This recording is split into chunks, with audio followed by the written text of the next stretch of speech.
general secretary fún Ògbómọ̀ṣọ́ parapọ̀ lágbàáyé òun ni à ń gbà lálejò tí wọ́n wá sojú ààrẹ pátápátá. À ń dúpẹ́ pàtàkì lórúkọ iléeṣẹ́ ìmọ́lẹ̀, à ń dúpẹ́ pàtàkì lọ́wọ́ Alhaji Monsori Ejide Ayọ̀adé tí wọ́n ti jẹ́ onígbọ̀wọ́ àti olùrànlọ́wọ́ fún passport office yìí. Àwa náà lù yín lọ́gọ̀ ẹnu o. Bàbá dáadáa bàbá yìí, ẹ mọ̀jà tanra wa jẹ. Ọlọ́run ò ní gbà yín lọ́wọ́ wa báyìí, yóò jẹ́ kẹ́mi yín ó gùn fún wa. As a plan ilé yẹn everything so tó jẹ́ pé as a foundation so Ògbómọ̀ṣọ́ parapọ̀ ló bẹ̀rẹ̀ iṣẹ́ yẹn. Mo tún fẹ́ lu Alhaji Lamidi Monsor Ayọ̀adé Ejide lẹ́gbọ̀ọ́ ẹnu. Nígbà tá a bẹ̀rẹ̀ iṣẹ́ yìí àwọn náà donate 1,000 bag of cement fún iṣẹ́ yẹn tá a sì ń ba lọ bẹ́ẹ̀. A wá wò wípé ibi tíṣẹ́ yìí ń lọ kìí ṣe tí àwọn kan yóò lè ká gbogbo ẹ̀. ó lè ká kìí dẹ̀ ṣe tí ẹnìkan lè tẹ́gbẹ́ kan lè dayako. So bí national president wa ìyẹn baba Justice Afọlábí Adéníran ṣe take up ọ̀dà àwọn pè pàdé general esco ètò kí ni èrò parí ṣe bàbá ní ẹ jẹ́ ká gbé joint building committee sílẹ̀ àwa mú nínú àwọn lẹ́gbẹ́lẹ́gbẹ́lẹ́gbẹ́ so àwọn aforíkorí pé tó ta ló yẹ ká mú ní alága building committee yẹn inú ìpàdé yẹn àti lẹ́nìkan sì nominate pé irú ẹni ó fún wa ní 1,000 bag of cement yìí ṣe lò ní alága ìkọ́lé yẹn níbi tí orúkọ Alhaji Ejide Lamidi Ayọ̀adé ó sì jáde gẹ́gẹ́ bí alága ìgbìmọ̀ yẹn ni tèmi jẹ́ akọ̀wé ìgbìmọ̀ building committee fún passport office tèmi jẹ́ adẹ̀pẹ̀rẹ̀ àwájọ adẹ̀ ń ṣe ìpàdé yẹn mo fẹ́ fi sọ fún gbogbo ọmọ Ògbómọ̀ṣọ́ lẹ́nìí iṣẹ́ yẹn ò bá jẹ́ abandon project akọ̀wé síta àwa committee yẹn akọ̀wé síta alórí rédíò òsibítà lọ fúnrànwọ́ kó lè yá mo fẹ́ sọ fún gbogbo tá a rí gbà kò sí máa sọ kò wọ 4 million naira lówó tá a rí gbà so bàbá yìí tó jẹ́ chairman committee Alhaji Monsor Ejide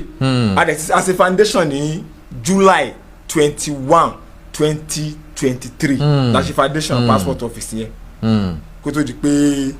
Ọlọ́run ń gbàkóso so bàbá yìí tá a bá ti ń ṣèpàdé kí ló tún kù báyìí o àti káàkiri àrò inú owó òun bàbá yẹn ló máa ń gbé owó lẹ̀ nínú owó tiwọn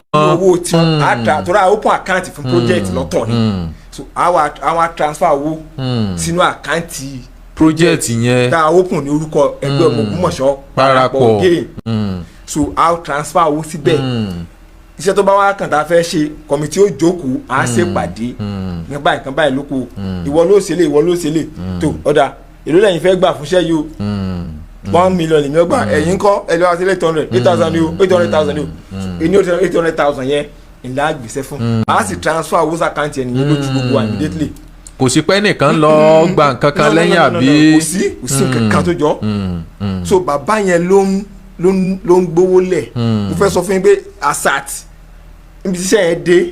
nínú tó wà lákàntì tèmi ti sí so far so good táǹtì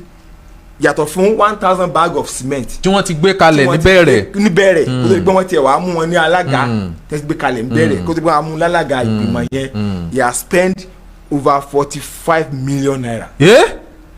lórí project yẹn bẹ́ẹ̀ ni wọ́n ti donate over 45 million naira. mo yìí sọ fún yìí lẹ́lẹ́ wiring nìkan ló kù tá a fẹ́ ṣe iṣẹ́ gbogbo iṣẹ́ building ti parí so wiring àti paint wiring àti bulb kankan ló kù ìyẹn náà máa kọ́ sí wa bí almost 5 million naira. mo yẹn sọ fún yẹn méjì nǹkan àwọn náà wọn ò gbé owó nílẹ̀ wọn ti promise pé àwọn ò gbé àwọn ò ṣe so tá a bá fi yẹn kún sí ẹ̀mí that is over 50 million naira yàtọ̀ fún 1,000 bag of cement tí wọ́n donate fún wa so mo ń kàn sọ ilé kí àwọn èèyàn lè máa kitiyan fún akitiyan àwọn ọmọ ìgbìmọ̀ so if not for God if not for Alhaji Monsor Ejide iṣẹ́ tí àwọn tá a ṣe yẹn ibi tó dé yẹn abandon project ni ò bá jẹ́ mo kàn ń sọ ilé fún àwa ọ̀dọ́ fún àwa ọmọ Ògbómọ̀ṣọ́ tá a tún ní lọ́wọ́ tọ́lọ́run bùkún wa káwa náà lè gbárùkù tí iṣẹ́ tí bá ń jáde because kìí ṣe torí òní torí ọ̀la ni ẹ ṣeun. gbogbo wa àpẹẹrẹ wa jọ iṣẹ́ yìí ti parí nínú meeting tá à ń ṣe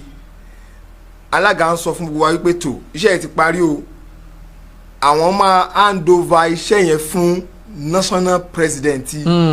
Justice Afolabi Adeniran torí pé kíni àwọn yẹn gbé iṣẹ́ lé àwọn lọ́wọ́ pé bàbá wa gbéra wọ́n lọ rí kábíyèsí His Royal Majesty ọba Gandhi Afolabi Ọláoyè pé tó kábíyèsí o iṣẹ́ passport office tí Ògbómọ̀ṣọ́ parapọ̀ sí agbátẹrù rẹ o tí wọ́n dẹ̀ ti parí ẹ̀ pẹ̀lú òní